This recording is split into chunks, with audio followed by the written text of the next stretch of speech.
Hi, Andrea and I are back here at our remodel that is in progress in Scottsdale and the Village Grove subdivision. And we wanted to share a little bit about what's happening. Why don't you come check it out? The guys are putting in the ditch for the plumbing. And this plumbing will be to the new Casita that is being developed. The Casita is going to have a beautiful, huge bathroom in addition to a little mini kitchen. Take a look at that closet.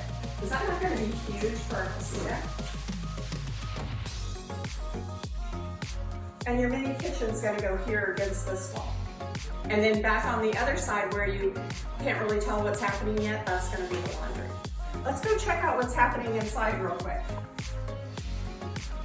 Now we're in the main house, and I wanted to show you that all of these 2x4s that you see here, they're getting ready to be axed. They're going to take these out, and this piece of wood that you see down here, this is a beam, and it's going to go across to support the ceiling. Very exciting. Look forward to seeing you again next week. If you have any questions about Village Grove or any other area, give Andrea or I a call.